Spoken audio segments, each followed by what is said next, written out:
All right, well, sometimes on this channel I talk about some, very in-depth sort of statistics and mathematic probabilities and try to get very sophisticated on here. Sometimes I talk about why a coach didn't celebrate enough after his team scored a touchdown, so that's what we're doing today. Matt Canada, the, well-known, disliked offensive coordinator for the Pittsburgh Steelers, the guy that Steelers fans were chanting to be fired during this football game, had an odd reaction to what ended up being the game-winning touchdown by the Pittsburgh Steelers. As you see, everyone around him is going to start to celebrate, very happy. Matt Canada, basically no reaction whatsoever. And so some Steelers fans have, I want to say speculate, but really some have just jumped to the conclusion that he didn't call this play, and that's why he wasn't happy. Granted, that would be very damning because, obviously everyone else in that room didn't call the play, we're assuming, and they seem pretty happy. You would assume that even if you didn't call the play, you'd be happy about seeing your team win.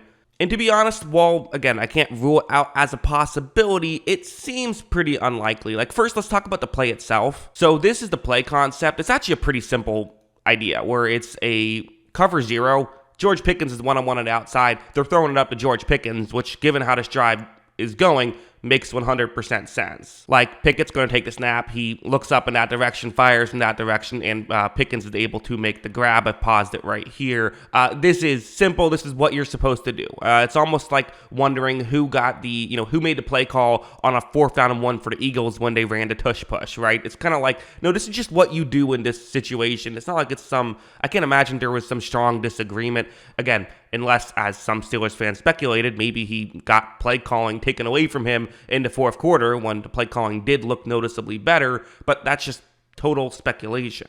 But then, okay, well, why didn't he celebrate so much? It still is weird. It's for sure a little weird that there wasn't any celebration whatsoever, but there's several reasons potentially why he could have kind of had more of a tame reaction. For one, one thing I noted in my video about it is that for right here, for George Pickens, him scoring a touchdown isn't actually the best outcome at this point. If he slides inside the 5 and stays in bounds, Ravens have to use a timeout, and with a minute and 20 seconds left, you can just take 3 knees, get the clock all the way down to 3 seconds, and kick a field goal as time expires. So it's possible that was running through his head. It's also worth mentioning that, the game wasn't over. There was still time left, and maybe he just is someone who has more of a tame reaction until the game is actually over. The Steelers went for 2, meaning that assuming he's calling plays, he did have to call the next play, so he kind of was focused on that. You only have a second or two to celebrate anyway.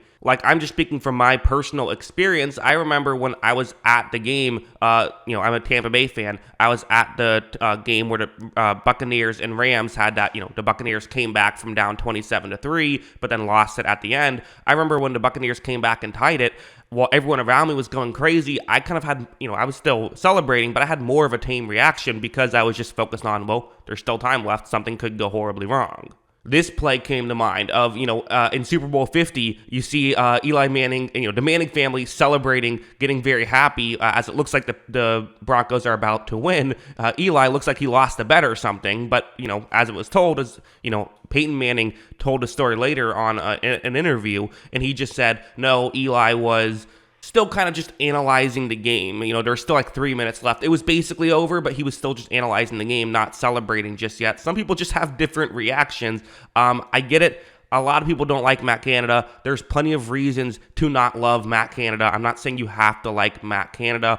All I'm saying is that I wouldn't jump to conclusions just yet. But yeah, those are my thoughts. What are yours? Let me know in the comments below. Always love hearing from you. And of course, as always, thanks for watching.